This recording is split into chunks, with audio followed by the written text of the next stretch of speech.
I took every drug known to man at the same time to stimulate every corner of my brain. And this was the result.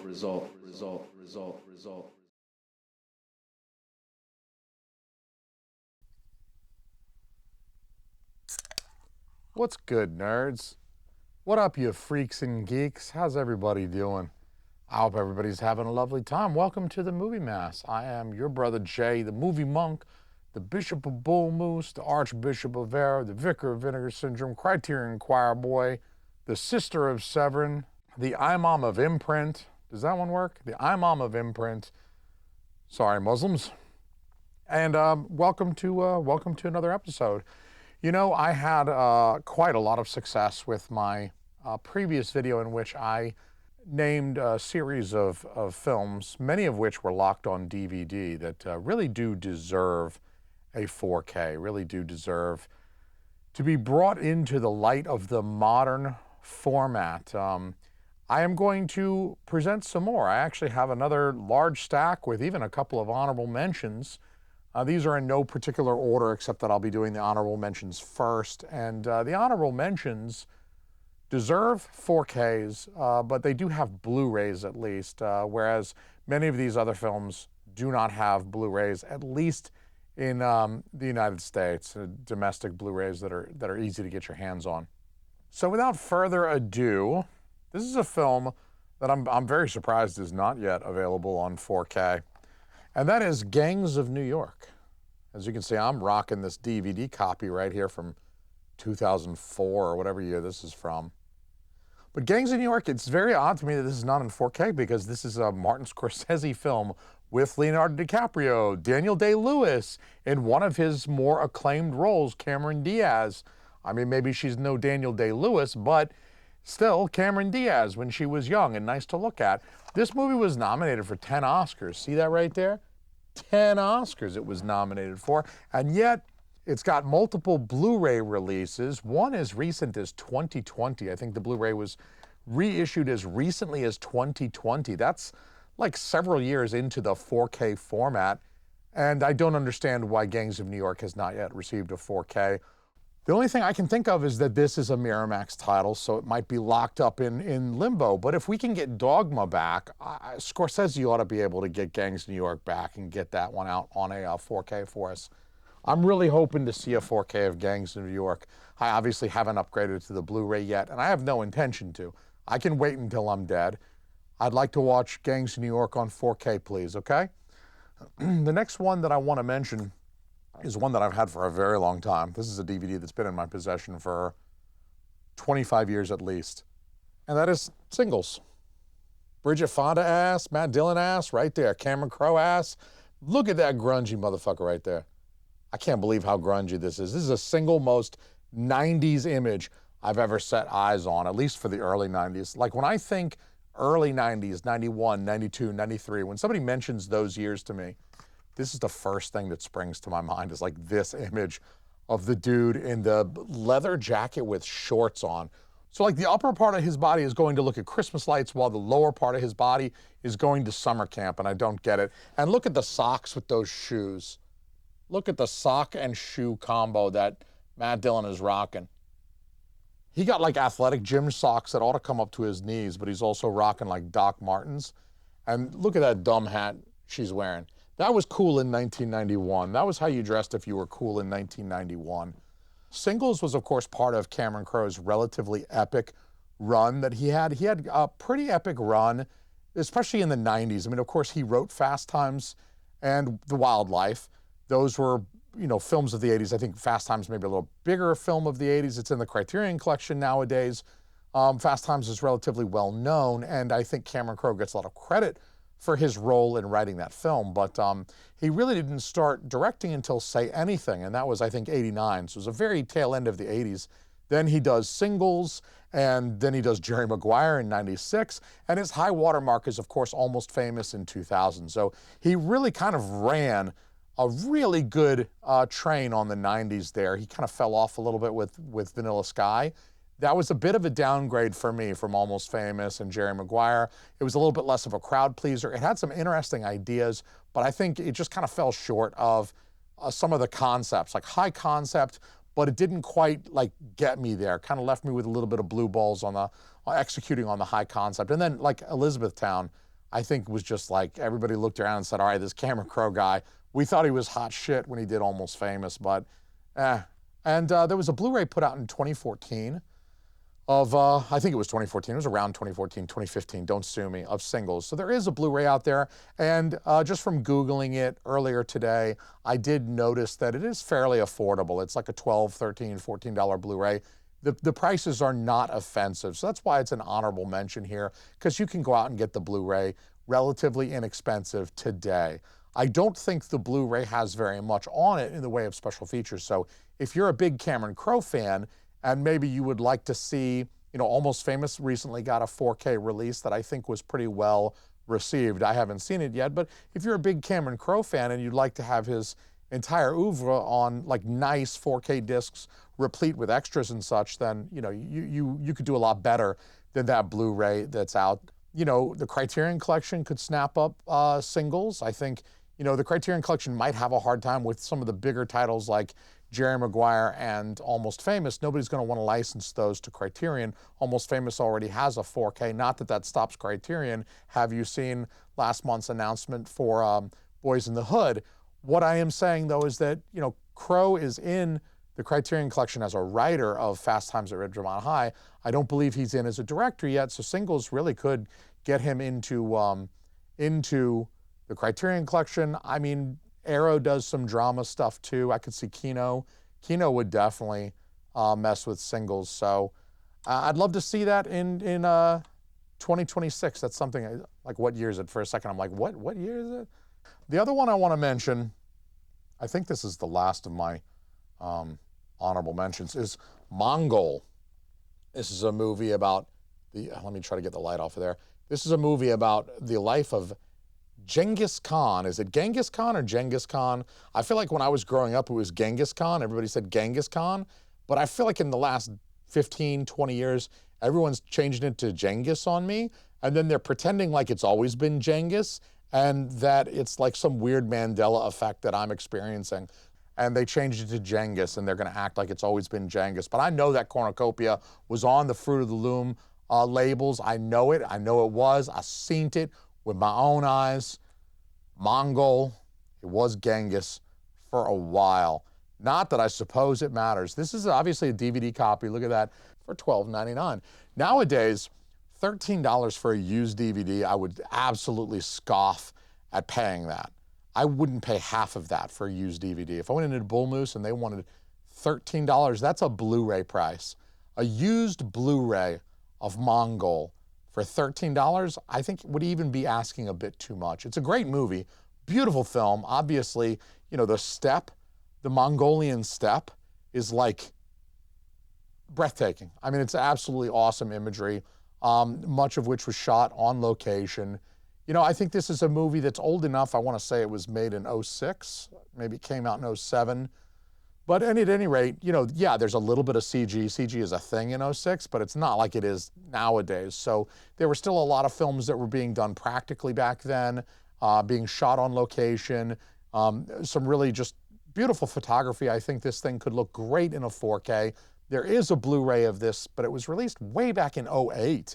So it's an old Blu-ray. It has not been reissued. I don't know if it's still in print. I don't know if you can obtain it affordably. I don't think it's got very much on it in the way of special features. It's certainly in a dull, ugly blue case, and I want it in like a nice, thick, rigid something. I think this is another one that could be great for Criterion Collection, given its photography. It's a little bit more high-minded, and I also think that you know, Arrow, they've got their Asian fetish. They could do that. I don't see it being Vinegar Syndrome, but maybe Film Movement Classics, which is a Vinegar Syndrome partner label that does specialize in a lot of Asian films, both Chinese and Japanese filmmakers. I think Mongol could fit pretty well in Film Movement Classics, get a nice, beautiful slipcover, some good special features, and I think we would all be very happy to buy Mongol on 4K for $35. I know I would. Next on the list, this is another movie that I think would be perfectly appropriate for Film Movement Classics, and in fact, I'm calling it right now This has been in the possession of Film Movement Classics, and I do believe that if we get a standalone Blu-ray of this, it will be Film Movement Classics. I'm over here hoping for a 4K, because that's the nature of this video. But it is Fireworks, also known as Hana-bi. I think it's perfectly acceptable to call it Fireworks, because that's what Hana-bi translates to. This is a Takeshi Kitano film from the mid to late 90s. I want to say 97-ish. So this was kind of the transition to those later 90s, but it was still like pre-Matrix. I think Fireworks, good-looking movie. Not only starring Takeshi Kitano, but I should mention it was written and directed by Takeshi Kitano as well. There is a $350 Blu-ray set of 3 movies, which includes Fireworks. So you can get it on Blu-ray, but it'll cost you $350 online because it's out of print, and scalpers are the devil. So you want to pay $350 to get Fireworks? Because the other 2 movies in that $350 set have already been put out by Film Movement Classics in a double feature release of Violent Cop and Boiling Point. I know in my bones Film Movement Classics has this one. At least I'm fairly certain. I would love for them to do a 4K. Now, Film Movement Classics just started dibbling and dabbling in 4K just last month with The Great Silence. They've got a few. They've got 4K released just the other day with Shanghai Blues. I would love to see a Takeshi Kitano come to 4K in the United States. That would be a day one purchase for me.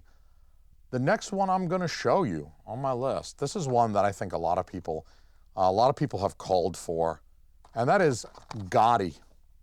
Gotti is a little bit lesser known, I think, these days. I think for people who are fans of The Sopranos, Goodfellas, other mafia films, I think Gotti is known to those individuals, but I don't think it's widely known. You know, I think people are happy to watch Sopranos, happy to watch Goodfellas, maybe throw in Casino and Donnie Brasco if they're feeling squirrely, but Gotti, I feel like a little bit left by the wayside, though people will tell you that it's a perfectly entertaining film.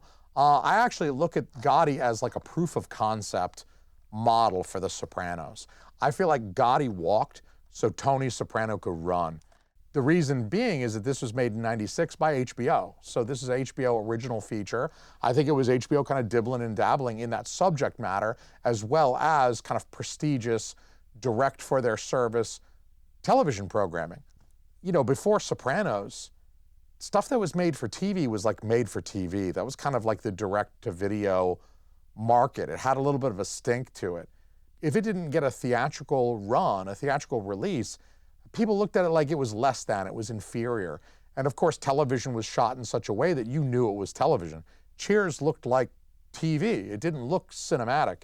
And so this was kind of one of those early HBO kind of dibbling in a little something that's very cinematic. It's produced. It looks like a motion picture. It was, of course, made for a TV service, but it was also HBO, so they could get away with a little bit more violence, the type of language that you come to expect from a mafia film. So I think Gotti would be great. I think there's a ton of actors that went on to play key roles in Sopranos. You'll see them all over Gotti. You'll recognize them: Vincent Pastore, Tony Sirico, Dominic Chianese, and probably a few others as well. You know, Vinegar Syndrome, in January, they just launched the Iconoscope label, sub-label, and their focus is on television, made-for-TV films as well as TV series. They also just inked a deal with Warner Brothers, who is the parent company of HBO, who, in all likelihood, owns Gotti. So, with any luck, we may even see Gotti hit a Blu-ray or cross your fingers, hopefully getting a 4K release from Iconoscope. How awesome would that be? I know I would be very excited about seeing some television that's maybe not super obscure, but definitely has kind of fallen into some obscurity. I would love to see Gotti get rescued by Iconoscope. I think that would be baller. Here's one that doesn't get mentioned a ton, but I'm going to mention it. You know why? I'm original. And that is The Bad Sleep Well. That is a Kurosawa film, locked on a Criterion DVD of all things. That is just odd. Look at how much Criterion DVDs cost at Best Buy 20 years ago. This is from 2006. I think this is exactly 20 years ago. And look at how much that shit cost. See that shit? I mean, That's like only $3 cheaper than what the 4Ks sell for during the Barnes & Noble sales. So I think we often complain about how these things get more expensive and this hobby gets more expensive every year. And that is true. Some prices do go up, but also keep in mind, we were paying $22 plus tax for DVDs, one disc DVD, no lenticular, no slipcase, no nothing. And you can get 4Ks from Criterion for 25 bucks these days if you wait till the sale. Now, this is Akira Kurosawa making a film noir version of Hamlet. It makes no sense that this is stuck on DVD. It makes no sense that Criterion didn't do a Blu-ray 10 years ago. I don't understand why there's no 4K yet of this film, but there needs to be one. It is one of the lesser known Kurosawas. I mean, there are always the really well-known, people mention Rashomon, the Seven Samurai. Sometimes people mention Yojimbo, Sanjuro a little bit less. And there are kind of maybe more of the deep cuts for Kurosawa, and I think The Bad Sleep Well is one of them. But honestly, you got to buy The Bad Sleep Well for the title alone. How great of a title of a movie. That's got to be entered in like top 10 movie titles of all time. The Bad Sleep Well. That is pretty freaking cool. Next one I got for you is Run Ronnie Run. Also stuck on DVD. This one was kind of a straight to DVD. I don't know if this had a limited theatrical or no theatrical, but I think one of the problems with this is there was just no real box office push for this movie. Unsurprisingly, this one is stuck on DVD. This was originally distributed by New Line, so I'm pretty sure it's probably with Warner Brothers now. Hopefully it's fair game and we might see an upgrade. I feel like Run Ronnie Run is criminally underseen. I don't think it's nearly as genius as the Mr. Show sketches that gave rise to the Ronnie Dobbs character and mythos. That's Ronnie Dobbs right there. Of course, he was based on sketches from Mr. Show with Bob and Dave. And so I don't think that Run Ronnie Run is quite as genius as those original sketches. And yet, the film has Bob Odenkirk in it. The film has David Cross. I just think it came at a time before Bob Odenkirk had done Breaking Bad and Better Call Saul and Nobody. So Bob Odenkirk wasn't like Bob Odenkirk yet. I mean, we know who he is now because of the work that he did after Run Ronnie Run. So I think, David Cross hadn't done Arrested Development yet. So this is kind of like more of a deep cut for fans of Bob Odenkirk and David Cross. And if you're a fan of those things like Better Call Saul and Arrested Development and stuff, I think you owe it to yourself to check out Run Ronnie Run. And I think somebody owes it to us to put out a nice copy of that, hopefully on 4K. I mean, last year was the year of comedy movies making the jump to 4K. If we can get a 4K of 40-Year-Old Virgin, I don't see why we can't get a copy of a 4K of Run Ronnie Run. I just think that it kind of got buried. Like the world wasn't ready yet for Run Ronnie Run. A movie starring Bob and Dave just was not what the world was ready for, even with massive cameos by guys like Jack Black, who was well known at the time, Sarah Silverman, Ben Stiller, even Jeff Goldblum, and yet the movie Run Ronnie Run just didn't hit, and that's why it's stuck on DVD. It just didn't hit. It got overshadowed, I think, by other comedies of that era that are a little bit more well-known. Zoolander came in around that time. Old School, Meet the Parents, the Jackass movie, Anchorman, Dodgeball, all that stuff that came out afterward, 40-Year-Old Virgin I mentioned, came out in the ensuing years, and I think people it just got buried, unfortunately, and I would love to see Run Ronnie Run make a resurgence on the latest and greatest format. Next I got for you to consider, please, Spies Like Us. Look at this old DVD case. It's got the snapper case and everything like that.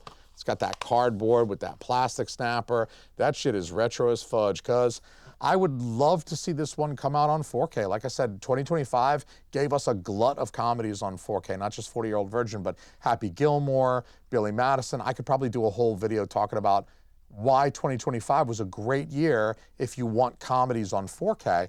And this doesn't even really have much of a Blu-ray release.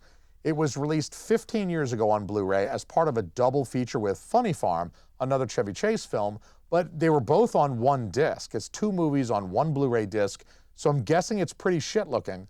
I have this DVD copy, obviously, and it's not even widescreen, so we need something. This movie needs rescuing. I mean, it's a Warner Brothers picture again. It turned 40 last year. I do not understand why we didn't get a 4K last year to commemorate the 40th anniversary of Spies Like Us. They missed a golden opportunity not putting that out in 2025. Spies Like Us was in the top 10 highest grossing movies at the US box office in 1985, for Christ's sake. It's not some obscure shit that no one went to see. This is a well-known film starring Dan Aykroyd and Chevy Chase, for Christ's sake, directed by John Landis, for Christ's sake. It's not like these aren't household names. That movie was number 10 at the box office in the United States in 1985. And yet, nothing. Barely a Blu-ray presence for this thing. I mean, I can get the fucking Garbage Pail Kids movie on 4K, and yet we're still stuck watching Spies Like Us on an old DVD that's not even anamorphic widescreen, like it's 1998 again. Next I got for you, Twilight Samurai. I hope there's some of you out there that have heard this film, and I hope you've seen it as well. This is a great little Japanese film from the early 2000s. I want to say '02 maybe? This is like, it was like '02, '03 maybe, somewhere right in that neighborhood. There is a Blu-ray of Twilight Samurai. It was released in 2014 and limited to 3,000 copies, so it's obscenely priced online. It's like $80 to $100 for a single disc Blu-ray. And I've read that the Blu-ray looks like lukewarm ass anyway, so who wants to spend $100 for a Blu-ray that looks like shit? It's not available digitally, so you can't get the Blu-ray on like Vudu or anything like that. So fuck yourself if you want to see Twilight Samurai, basically. If you want to see what I'm talking about, they think you can go F yourself. I guess there's not a ton of demand for this, which is a shame, because this would be a day one. I could see this one, again, Film Movement Classics, maybe not hitting 4K, although I do think it would look great on 4K. There is some beautiful photography in this film, both wide shots as well as some really lushly lit interiors. I think it would look great on 4K, and I think I would pay $35 to get this on 4K. Arrow could do a release of this as well. Arrow does love their Japanese films. I think Arrow does skew a little bit more 60s and 70s for their Japanese releases, but I think that's just a matter of the price of the license, really. I would love to see somebody like Arrow or Film Movement Classics license this, do a proper restoration, give me a 4K of this with either a sick, thick, chunky box or like a nice slipcover with spot gloss and all that shit.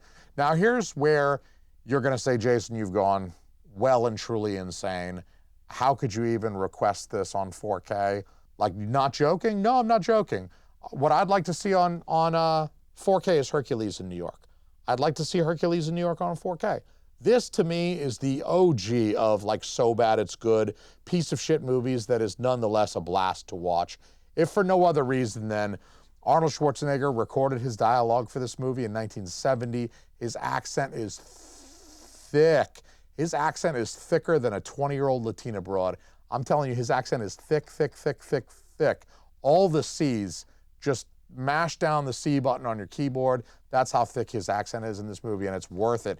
It's full of great dialogue, delivered ham-fistedly by Arnold himself. It's easily one of my top 10 films to watch while getting messed up with your friends at midnight. You pop this one in, because it's just full of just memorable lines, and it's just so batshit crazy. He wrestles with a bear in Central Park in New York City. I don't think they've got bears in Central Park. Correct me if I'm wrong. He wrestles with a bear in Central Park, and it is quite obviously a guy in a bear costume.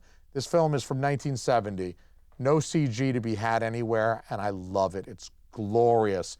There is a $300 2-disc Blu-ray set that contains a really insane mixture of Arnold films like Hercules from New York and Maggie. It's just a weird mashup of Arnold movies, but again, it's $300 for 2 discs, like 6 movies. It's like 3 movies per disc. It's ridiculous. So, yeah, you could go spend $300 to get this alongside 5 other Arnold movies on Blu-ray, but F it. I would love to see Vinegar Syndrome put this out. I think this is perfect. It's a cheesy, schlocky piece of shit that nonetheless stars Arnold. So if you want Arnold inside the Vinegar Syndrome lineup, you're going to need to option Hercules from New York. I'm afraid that's probably the only way they're ever going to get Arnold inside Vinegar Syndrome, but I think it would be perfect for that kind of schlock. I don't think Criterion could touch it. Kino maybe, because they slum it sometimes. I could see Kino. Kino will do anything. They're not picky. They just spread their legs for anybody, which is not always a bad thing. Anyway, Hercules in New York. Now, this one is very near and dear to me, and this is another one that I don't hear people talk about a whole lot. And I think it's just because it did not have a huge theatrical presence. It came out in a year that was just overshadowed by a lot of like really amazing mid-90s bangers. So I don't think people really found this movie until later on, and not enough people have found this movie. So this is a criminally underseen ghost story from 1995, and it desperately needs a 4K, and that is Haunted. But if you need more convincing, I have 6 words for you. 22-year-old Kate Beckinsale, nude. I think that's 6 words. Is 22 one word, or is that 2 words? Is it hyphenated? It might be, look, let's just split the difference and call it 6.5 words. 22-year-old Kate Beckinsale, nude. Don't you want to see that in ultra high def? I know I do. But look, maybe you're a gay dude and you're not interested in naked Kate Beckinsale. I still appreciate you here watching this video, so there's plenty of other reasons to watch this film besides Kate Beckinsale boobies. But the movie also stars Aidan Quinn, who, like, you know, if you're a gay dude, he's pretty handsome.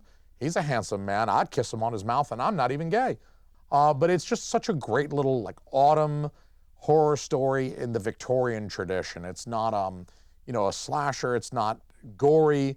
It is in that sort of Gothic Victorian tradition of horror stories. It's replete with graveyard imagery, with like sprawling mansions that are lying in decay.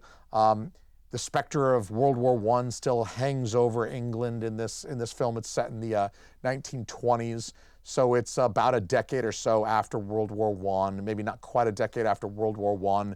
So you've got this large looming tragedy that sort of hangs over the entire land. It's like part of the fabric of existence. But then, you know, you've got Aidan Quinn as a college professor.